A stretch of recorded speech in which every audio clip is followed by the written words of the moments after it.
చూడండి, ఈ ఎడారిలో ఈ మేకల కాడ, ఈ గొర్రెల కాడ, వీటి కాడ ఈ కుక్కలకి మేత అన్నీ నేనే వేసుకుంటాను సార్. ఒకడు నా భార్య చెప్పిన ఎడారిలో వేసేసినారు. చూడండి, చుట్టూ ఒక చెట్టు లేదు, చేమ లేదు, ఏమీ లేదు. నాకు బతకాలని లేదు సార్, నాకు ఈడు ఉండాలని లేదు. నేను ఎంత చెప్పినా మా భార్య కూడా వినిపించుకోవట్లేదు. ఎవరు చెప్పినా కూడా నా మాట నమ్మడం లేదు. ఆ పావురాలకి, ఈ కుక్కలకి అన్నిటికీ మేత, మంచి చెడ్డ అన్నీ చూడాలి.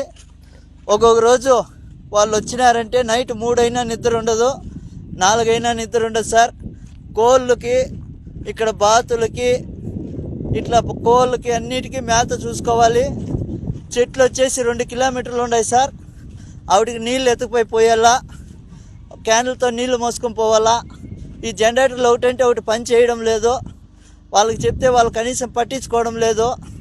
మొన్న మోటార్ చెడిపోతే మోటార్ కూడా కనీసము రిపేర్ చేయించుకొస్తానని ఎత్తుకుపోయినాడు. ఇంతవరకు తేలేదు సార్. నీళ్ళు క్యాన్లు మోస్తానన్న రోజు ఒక మోటార్ పని చేస్తుంది, చెప్పినా కూడా వాళ్ళు చెవుల్లోకి వేసుకోవడం లేదు. చూడండి, ఈ పావురాలు, ఈ బాతులు, వీటికన్నిటికీ నీళ్లు పొద్దున్నుంచి మోయాలా, అన్నీ చేయాలి సార్. నేను ఒకటే, నా వల్ల కావడం లేదు. ఎండకి సుస్థి అయిపోతుంది. ఇక్కడ పట్టించుకునే వాళ్ళు లేరు. ఇప్పుడు ఆయన వచ్చి 3 రోజులు అవుతుంది సార్. కనీసం నువ్వు తిన్నావా సచ్చినావా అని ఫోన్ కూడా చేయడం లేదు.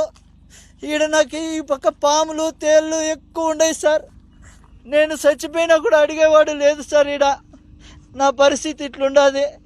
నాకు దయచేసి ఎవరైనా సాయం చేయండి సార్. ఈ ఎడారి నుంచి నన్ను బయట వేసేయండి, ఇంటికి వచ్చేస్తాను. ఈడున్నానంటే చచ్చిపోతాను సార్. ఇంక 2 రోజులు ఉంటే చచ్చిపోతాను.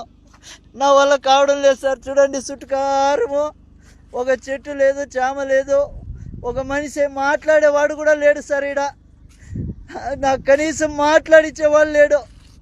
తిన్నావా చచ్చినావా, ఏంపా ఎట్లుండదు అని అడిగేవాడు లేదు సార్.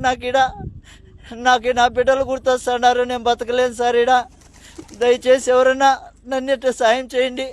ఈ కోవిడ్ నుంచి నన్ను బయటపడేయండి సార్. ఏం చెప్పినా కూడా ఏజెంట్ కూడా కానీ నా మాట వినడం లేదు సార్. డబ్బులు కట్టు అంటున్నారు. నా కాడ అంత డబ్బులు లేదు. ఏం చేసేది సార్? నేను కూలి చేసుకుంటేనే పని జరుగుతుంది.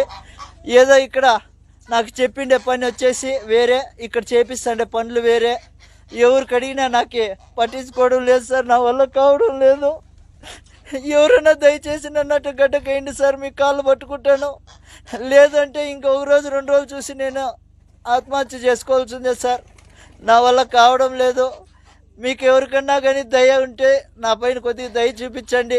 ఎందుకంటే ఇంటికి వచ్చి కూలో నాలో చేసుకునైనా బతుకుతా, కానీ ఇక్కడికైతే బతకలేను. నా వల్ల కావడం లేదు సార్.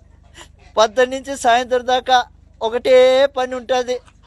నా వల్ల కావడం లేదు. కనీసం ఇక్కడ మాట్లాడిచ్చేవాడు కూడా లేడు సార్.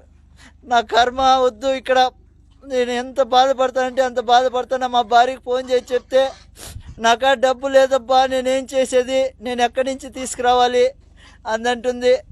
ఇంకా నేను ఇక్కడ బతకలేను సార్. నా వల్ల కావడం లేదు. దయచేసి నాకు మీద ఎవరైనా దయ చూపించండి సార్. చూడండి, ఇక్కడ ఇసుక తుఫాను వస్తుంది సార్. ఆ రోజు వాళ్ళకి చెప్పినా కూడా వాళ్ళు రారు. ఇసుక తుఫాను ఉంటే రారు వాళ్ళు. ఈడ మేత వేయాలా, నీళ్లు పెట్టాలా. మనిషి చచ్చిపోయినా వాళ్ళకి బాధ లేదు. వీటన్నిటికీ మేత పెట్టాలా, నీళ్లు పెట్టాలి, అన్నీ చూసుకోవాలి సార్. కాబట్టి ఎవరైనా దయచేసి నా బాధ అర్థం చేసుకోండి.